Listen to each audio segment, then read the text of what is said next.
Hi hello friends, welcome back to my channel lavender kitchen Telugu official.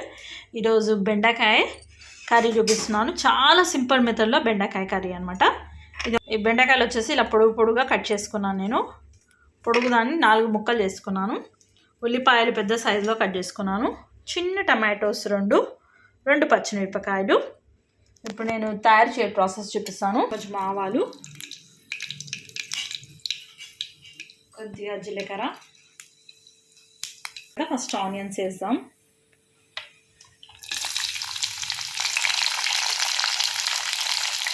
మనం lunch బాక్స్లోకి తొందరగా వంట చేయాలనుకున్నప్పుడు ఈ ప్రాసెస్ చేసుకుంటే బెండకాయ చాలా తొందరగా అవుతుంది.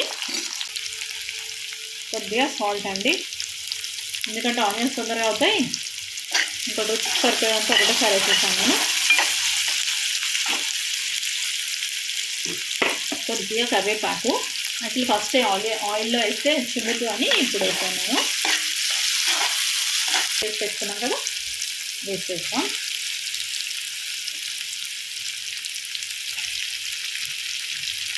బెండి కడిగి ఆరబెట్టి తర్వాత కోసుకోండి, లేకపోతే అంత జిగురు అవుతుంది కదా, అలా అయితే కర్రీ బాయిల్ అయిపోతుంది మనకు. అందుకనే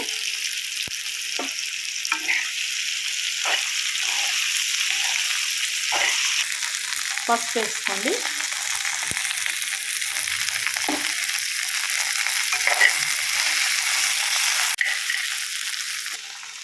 అల్లం వెల్లుల్లి పేస్ట్ అండి కొద్దిగా, అదే మధ్యలో వేసేస్తున్నాను. ఉడకడానికి టైం పడుతుంది టమాటో. ఆ పాటికి బెండకాయ కూడా మనకు రెడీ అయిపోతుంది. ఇలా మధ్యలో టమాటో వేసి మూత పెట్టొద్దండి, ఇలాగే మగ్గించాలి. చూడండి, ఆల్రెడీ టమాటో మగ్గింది. కారం పొడి వేస్తున్నాను నేను. ఇది ఫస్ట్ వేస్తే ఏంటంటే మనకి మగ్గే వరకు ఘాట్ వస్తుంది అన్నమాట. చూసి వేసుకోండి మీరు, ఇది సరిపోతుంది నాకు. ఇది ఆయిల్ ఇలా ఎక్కువ ఉండాలి కొంచెము. అప్పుడు ఏమవుతుందంటే మనం ఇది రైస్లో కలుపుకున్న, వైట్ రైస్లో కలుపుకున్న చాలా బాగుంటుంది. ముద్దగా దగ్గరికి చాలా మంచి టేస్ట్ వస్తుంది. అలాగే చపాతీ కానీ రోటీ కానీ తో కూడా కాంబినేషన్ సూపర్గా ఉంటుంది మనకి.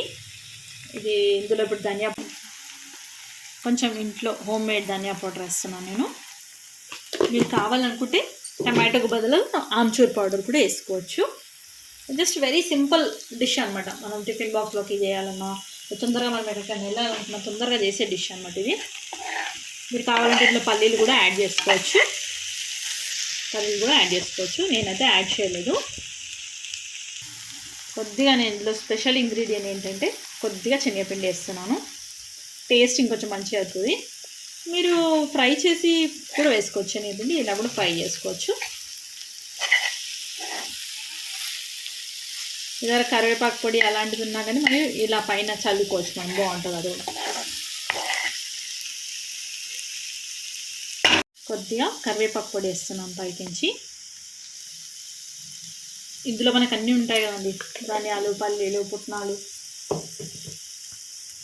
అన్ని పప్పులు, చాలా బాగుంటుంది టేస్ట్. సిస్టమ్ మరి కలుపుతున్నాను.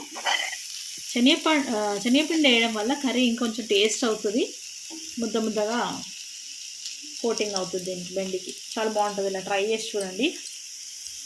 ఇలా గ్రేవీ ఉంటుంది కదండి, మీకు గంటకి కనిపిస్తుంది. ఇది కలుపుకుంటే మనకి ఏ చారు అవసరం లేదు, అలాగే తినవచ్చు. చూడండి, మనం శనగపిండి వేసాం కదా, కొంచెం దగ్గర ముద్దగా వస్తుంది కర్రీ. ఆయిల్ చూడండి రిలీజ్ అవుతుంది. మనం లాస్ట్ అండ్ ఫైనల్ కొరియండర్తో గార్నిష్ చేద్దాం. కర్రీ రెడీ అయిపోయిందండి. మీకు కనుక నచ్చినట్లయితే please like, share, subscribe my channel. Thank you for watching. Thank you for your time. Tomato కూడా ఉంది, స్పెషల్ ఇంగ్రీడియంట్.